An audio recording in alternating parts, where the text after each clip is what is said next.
para me formar no curso, para ter um diploma de curso superior. Eu venho para a universidade com uma formação superior. E você ser militante, você está atuando junto às pessoas, a camada social, é você estar pensando no todo e não em você.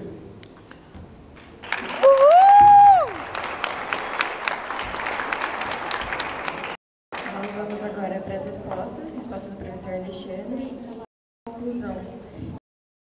15 minutos. Paquerelli, obrigado. Pois bem, o debate, eu tento imaginar, conheço alguma coisa, né, por diálogo, em função do convite para estar aqui no encontro, de como é que se dá um pouco a composição política e organizativa de vocês e penso, né, um pouco como é que a gente pode contribuir para esse debate.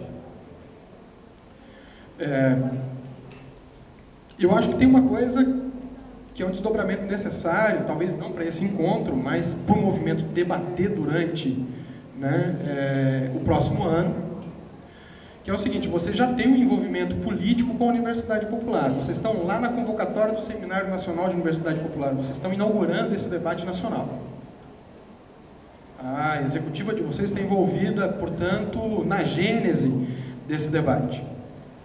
O que a gente está pensando como uma polêmica necessária para o movimento é compreender esse debate da Universidade Popular com um horizonte estratégico da Revolução Socialista.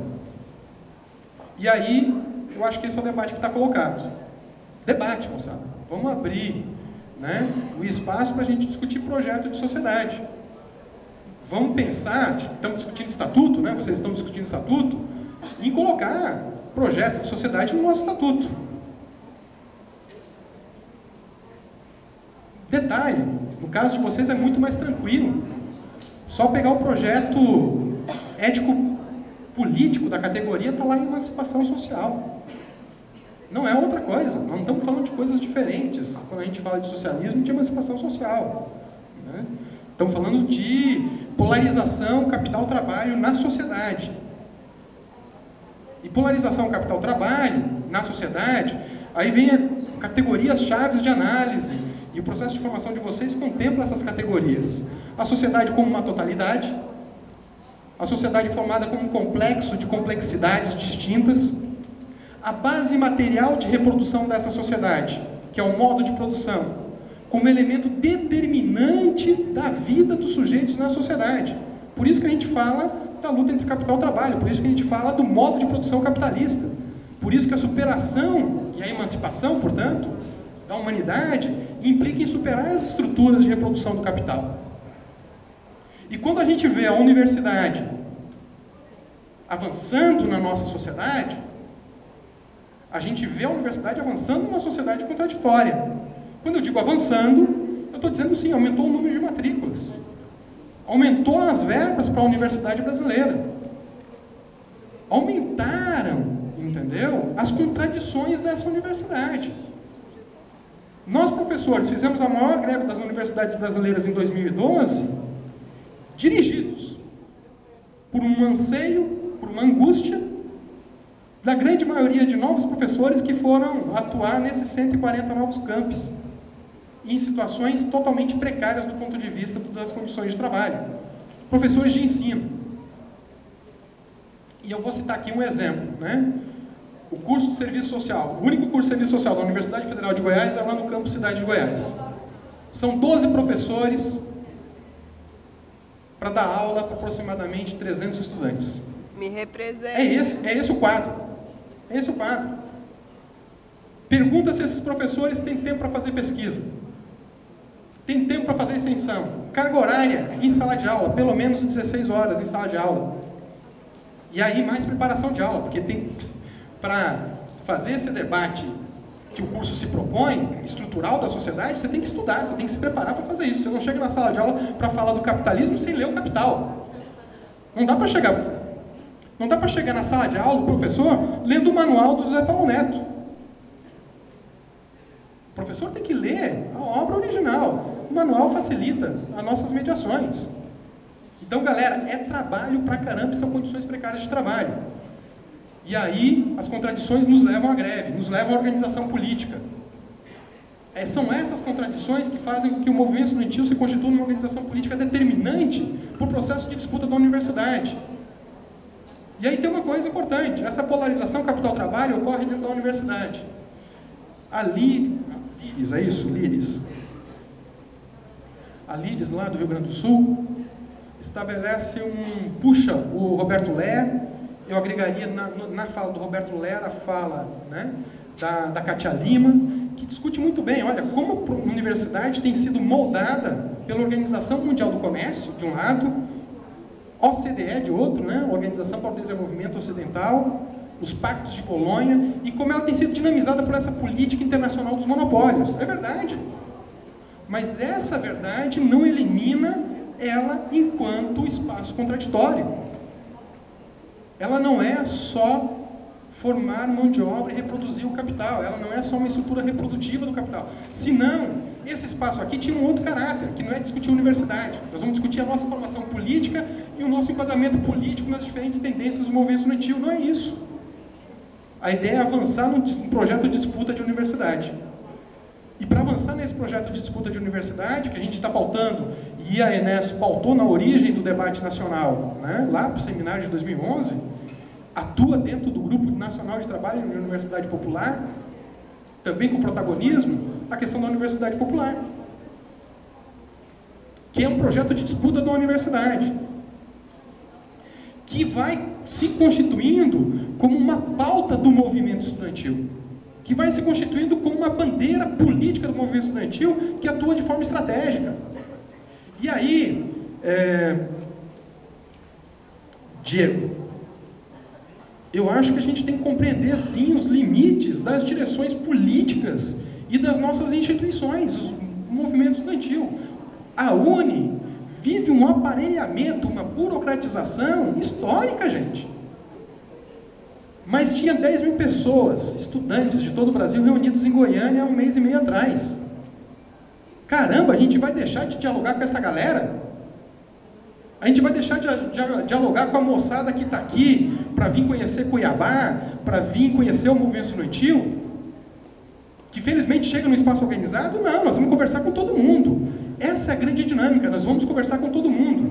Estão recebendo dinheiro da Petrobras para se manter na UNE, estão virando espaço ministerial a partir da UNE, né? Vice-Secretaria da Juventude e outras coisas mais, estão monopolizando a juventude brasileira, uma política reprodutiva do capital. Galera, nós temos que fazer um enfrentamento dessa turma, nós temos que nos organizar e ter força política para ir para frente. Assim como nós temos um super espaço aí de discussão que precisa incorporar o projeto da Universidade Popular, que é a ANEL. A ANEL precisa assumir o projeto estratégico de universidade e não de disputa exclusivamente de posições no movimento. Esse também é um espaço constituído de diálogo, mas tem que haver o diálogo. Nós estamos aqui para construir uma unidade política estratégica que adquire uma forma sintética, que a gente chama de estatuto. Mas o estatuto é o quê? A síntese dos nossos objetivos, as finalidades. Galera, vocês estão discutindo finalidade. Universidade Popular é finalidade? Se é finalidade, dentro do que a gente está debatendo aqui, a luta por uma sociedade emancipada também é finalidade. E pega o texto, não precisa a gente reproduzir, não precisa a gente inventar o texto. Pega o texto lá do projeto ético profissional, ético político do serviço social. Aquilo ali contempla a revolução socialista, moçada. E vocês sabem, tiveram um puta diálogo aqui com o pessoal do Confess e da ABEP sobre essa questão. Outra questão elementar do ponto de vista político. Nós queremos sim assistência estudantil, não estamos abrindo mão da assistência estudantil. Vai chegar o cartão estudante universitário agora, como política focal. A assistência estudantil deve receber um incremento de alguma coisa em torno de mais de 120 milhões aí nos próximos 2 anos. Hoje está em 600 milhões, a expectativa é chegar até 800 milhões, 750, 800 milhões 2014. É mais grana? Ótimo. Mas o cartão que o cara vai lá no mercado, passa e compra arroz e feijão para ele se manter, ele, na outra ponta, é o fim do restaurante universitário. O cartão que ele saca dinheiro no banco para pagar o aluguel, é na outra ponta o fim da moradia universitária. É o fim da ideia de uma universidade que faz com que o estudante viva a universidade. E não chegue só na universidade para assistir às aulas. Então, quando a gente briga por assistência estudantil, a gente briga também por discutir qual a finalidade desse orçamento da assistência estudantil. E a gente tem que estar qualificado para fazer isso. Temos que nos qualificar para discutir o orçamento das universidades brasileiras. E aí vamos refletir também o que é o ProUni. Galera, o ProUni hoje é a renúncia fiscal de alguma coisa em torno de 3 bilhões de reais que essas universidades privadas, filantrópicas, alguns casos pilantróficas, né?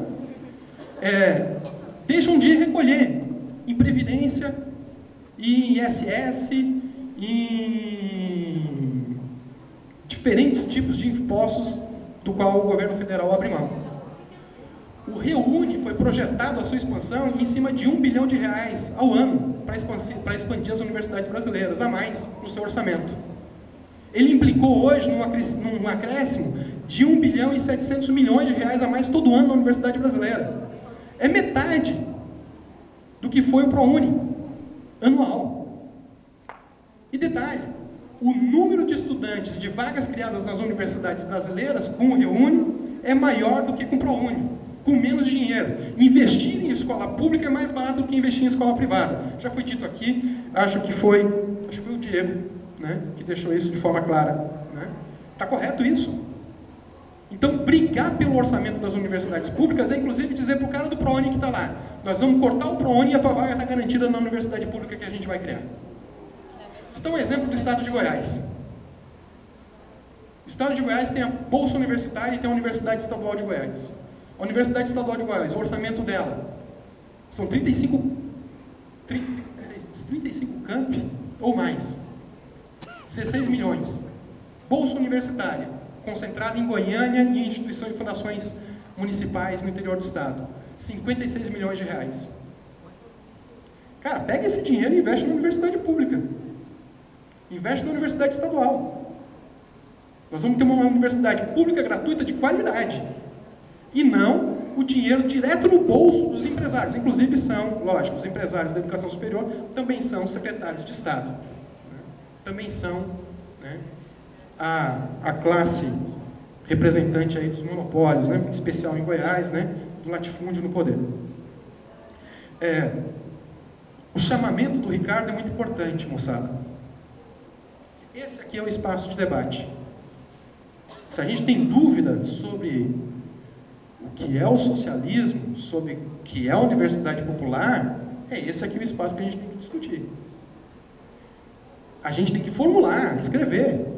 Quer dizer, o movimento estudantil tem como, sim, um papel básico, elementar, constituir uma consciência crítica do estudante sobre o espaço no qual ele está se formando. E a crítica, a expressão crítica, a gente não tem que ter medo dela. A crítica é refletir sobre as contradições presentes na materialidade. Não é pensar numa forma cognitiva apenas, de analisar a contradição. A contradição é no mundo real, no espaço real concreto. A contradição está nessa universidade que a gente tem. Ela não está na minha cabeça que vê a contradição. Não está na cabeça do indivíduo que não vê a contradição. Não está na cabeça do indivíduo que diz: não, eu estou aqui para ter um diploma no final do ano, ou no final de 4 anos, e fazer um concurso público para a área da saúde, ou seja lá para que área for.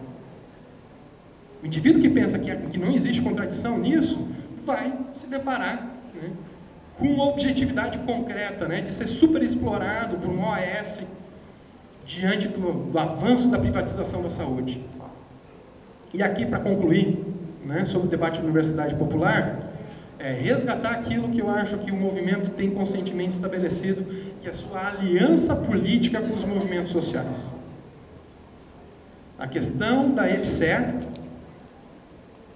de associarmos a nossa luta pela defesa da universidade pública, pela autonomia dos hospitais universitários, com a Frente Nacional contra a Privatização da Saúde. Porque não é só na universidade brasileira que a saúde está sendo privatizada. Ao contrário, a universidade está sendo a última etapa da privatização da saúde. Porque ela está acontecendo são nos hospitais públicos estaduais, nos hospitais municipais, com a expansão descarada, financiada pelo Estado, dos convênios privados. Esse financiamento se dá nas negociações com as categorias de serviço público. Hoje, secretário de saúde pública de estados pró-capital, a maioria deles são geralmente ex-dirigentes de instituições de saúde complementar, de planos de saúde privados, sejam eles bancos, sejam eles cooperativas, né, tipo Unimed e assim por diante. Então, nos vincularmos e nos associarmos, nos aliarmos com os movimentos sociais. Todo o debate sobre a questão urbana, o movimento sem teto está crescendo em todo canto do país. Nós vamos ficar indiferente a eles? A questão dos movimentos camponeses, vamos ficar indiferente a eles? Não, a gente tem que trazer eles para cá, fazer o debate. Me parece que na mesa de conjuntura o movimento do campo estava aqui também. Isso é estratégico para nós, é a nossa sobrevivência. Porque nós não estamos lutando só por uma universidade, nós estamos lutando por uma sociedade. Aqueles camaradas também estão lutando por uma sociedade diferente. Também estão no horizonte da luta pela universidade socialista. Galera, especial a participação de todos aqui. Eu acho que a gente tem aqui um mapa, eu tenho pelo menos um mapa, né, nessas 10 falas, do debate que aconteceu no encontro de vocês, que está acontecendo no encontro de vocês. Agradeço muito a possibilidade de estar estabelecendo esse diálogo. A gente tem, né, uma contribuição nesse campo, eu acho, fundamental para a universidade brasileira, e eu não tenho dúvida disso, para colocar para vocês. O serviço social hoje, no Brasil, cumpre o papel protagonista dentro da universidade brasileira de discutir emancipação social. Isso é fruto de uma organização do movimento estudantil e fruto de uma organização do movimento docente do serviço social. E isso é estratégico para a universidade brasileira. Não é estratégico apenas para a nossa formação profissional, é para a universidade brasileira. Agradeço, especial, entendeu? Essa possibilidade de fazer esse diálogo, de conversar com vocês. Muito obrigado. Tenha uma boa jornada de trabalho.